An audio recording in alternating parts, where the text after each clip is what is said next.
মেহেরপুরের ইসকন মন্দিরে আগুন লাগানোর ঘটনা আমরা পেয়েছি আমাদের প্রতিনিধির তথ্যের ভিত্তিতে।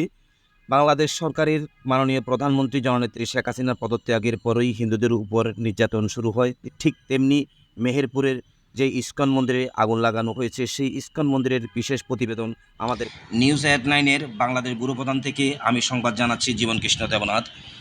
মেহেরপুরের ইসকন মন্দিরে আগুন দেওয়ার ঘটনায় আজ সকালে সেখানে মেহেরপুরের ক্ষতিগ্রস্ত এলাকায় মেহেরপুর মন্দিরের পুরোহিতের হাতে নগদ অর্থ 35,000 টাকা সহ চাউল, ডাউল, চিনি, উত্তোলন এ সমস্ত কিছু তুলে দেওয়া হয় স্থানীয় এলাকাবাসী এবং এই সাথে উপস্থিত ছিলেন মেহেরপুরের স্থানীয় আপনারা আমাদের এই ধ্বংসস্তূপটা দেখে গেছেন।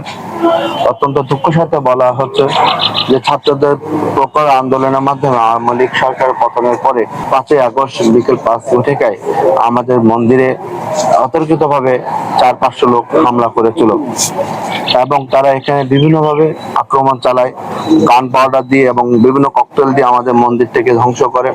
আমরা এই মুহূর্তে নিজের জীবন বাঁচানোর জন্য আমরা এখান থেকে স্থান পরিত্যাগ করেছিলাম।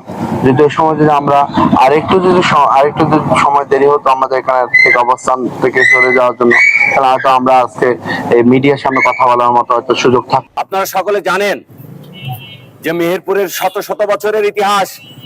আমরা এখানে হিন্দু মুসলমান একসঙ্গে একইভাবে বসবাস করেছি। আমরা এই মাটির একই সন্তান। আমরা কখনো কোনো বিভেদ নিয়ে এখানে চলাফেরা করিনি। একটা দীর্ঘ দুঃশাসনের অবসান হয়েছে, আপনারা জানেন, গত 5ই আগস্ট একটি স্বৈরাচারী সরকারের পতনের সময় আমরা দেখেছি যে আমরা ওই স্বৈরাচারী সরকারের সময় যে লড়াই আমরা করেছিলাম, যে সংগ্রাম করেছিলাম তার পতনের জন্য, যারা আমরা লড়াই করেছিলাম তারা সেদিন আমরা মেহেরপুরে শান্তি শৃঙ্খলা রক্ষাতেই ব্যস্ত ছিলাম। সেদিন অনেক পঙ্গপালের মতন বিভিন্ন পক্ষ মেহেরপুরে বিজয় মিছিলের নামে এসে বিভিন্ন তাণ্ডব চালিয়েছে।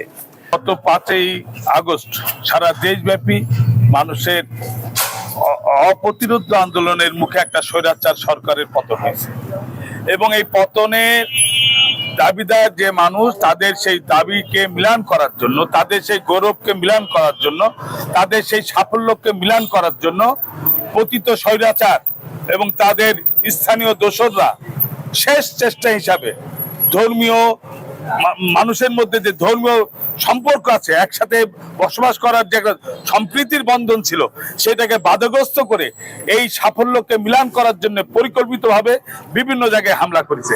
ইসকন মন্দিরের হামলা তারই প্রমাণ। এখানে আমাদের আন্দোলনের বিজয় শক্তিদের দ্বারা এইটা ধ্বংসপ্রাপ্ত হয়নি, এটা কোনো আক্রমণ করা হয়নি। যারা পরাজিত শক্তি, তারা পরাজিত শক্তি হিসাবে বিজয়ীদের আত্মসম্মান, বিজয়ীদের সাফল্যকে মিলান করার জন্য তারা এই পরিকল্পিতভাবে হামলাটা করেছে। আমরা